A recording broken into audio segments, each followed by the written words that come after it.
India में stand up comedy के joke से ज्यादा इस कल्चर का मजाक बन चुका है। आई एम वेरी श्योर कि अब तक कुछ नाम तो आपके दिमाग में आ ही गए होंगे।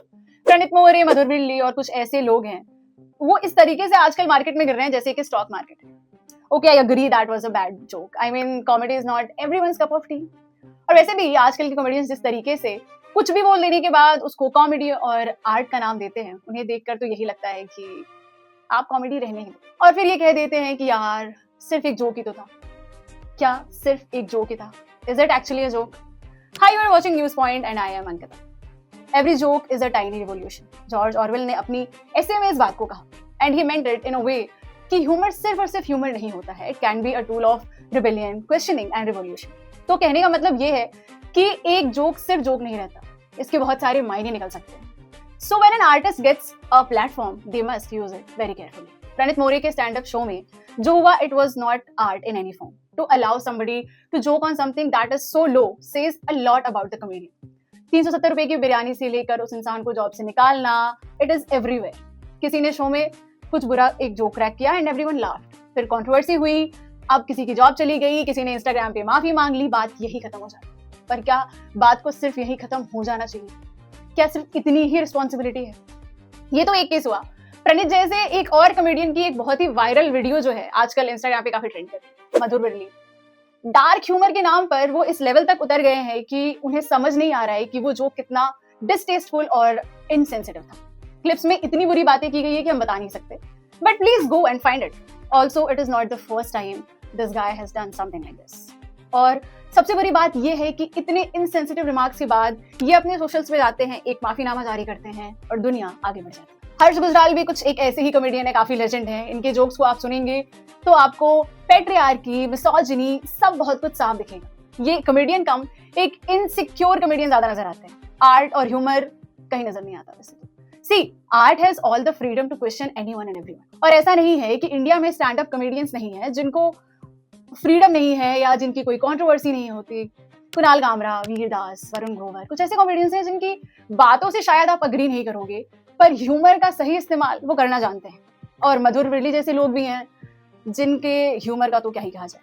वैसे इंडिया में कॉमेडी और कंट्रोवर्सी साथ साथ चलती आई है. इंडियाज गॉट लेटेंट हो, मुनावर फारूकी हो, कुणाल कामरा हो, ये सब तो काफी कॉमन नाम है यार. इंडिया में स्टैंड अप कॉमेडी और रिस्पॉन्सिबिलिटी का डिबेट बहुत वक्त से चल रहा है. 2021 में कॉमेडियन मुनावर फारूकी को रिलीजियस सेंटिमेंट्स को हर्ट करने के आरोप में अरेस्ट किया. अब बाद में सुप्रीम कोर्ट ने उन्हें बेल दे दिया. इस केस ने फ्रीडम ऑफ स्पीच और पब्लिक सेंटिमेंट्स के बीच को बैलेंस, मतलब इन दोनों को बैलेंस करने को लेकर काफी डिबेट शुरू हुई. ये घटना भी बताती है कि कॉमेडी और कंट्रोवर्सी का रिश्ता कितना ही ज्यादा गहरा है. और कॉमेडियन वीर दास का टू इंडिया मोनोलॉग ये काफी चर्चा में रहा. कुछ लोगों ने इसे देश की सच्चाई को दिखाना चाहा, इसको सटायर कहा, जबकि कुछ लोगों ने इसे इंडिया के इमेज को नुकसान पहुंचाने वाली बात भी बताया. इस कंट्रोवर्सी ने ये सवाल उठाया कि क्या कॉमेडियंस को इतनी फ्रीडम है कि वो खुलकर इंडिया के बारे में बात कर सके. और कुणाल कामरा और हैबिटेट का इंसिडेंट तो आपको याद है. पर कंट्रोवर्सी किस हद तक फेयर है, किस हद तक लोग क्या सोचते हैं, इससे बहुत फर्क पड़ता है. और रही बात लोग क्या सोचते हैं, तो ऐसा लगता है कि लोगों को भी थोड़ी रिस्पॉन्सिबिलिटी होनी चाहिए. 370 वाली जो बात हुई, the person cracked that joke in a room where he thought he would be appreciated, and this is the problem of us as audience. उसको ये पता था कि वो उस जोक को उस क्राउड में अगर क्रैक करेगा तो वो वर्क करेगा. So I guess the fundamental problem is the male validation that they are seeking from the society. एक आदमी को दूसरे आदमी से सुपीरियर बनना है और इन सब में ये फीमेल को किस तरीके से डिमीन कर सकते हैं, ये इनकी कुछ तो प्रॉब्लम चल रही है. और also it is not a gender problem. उसी सेम शो में एक और वीडियो वायरल हो रही है जो कि एक डॉक्टर की है और जो कुछ बॉडी पार्ट्स को लेकर उन्होंने डिस्टेस्टफुल कमेंट किए, and now everybody is questioning her as well. So it's not funny, it's pathetic. कहने का मतलब ये है कि आज के टाइम में स्टैंड अप कॉमेडी सिर्फ एंटरटेनमेंट का जरिया नहीं है. कॉमेडियंस अब सेलिब्रिटीज और इन्फ्लुएंसर्स बन चुके हैं. उनके वीडियोस यूट्यूब, इंस्टाग्राम और ओटीटी प्लेटफॉर्म पर लाखों करोड़ों लोग देखते हैं. जो पहले एक कॉमेडी क्लब तक सीमित रहता था, आज वो कुछ सेकेंड्स में पूरी दुनिया में पहुंच जाता है. और इसी वजह से स्टैंड अप कॉमेडियंस की सोशल रिस्पॉन्सिबिलिटी पहले से ज्यादा बढ़ गई है.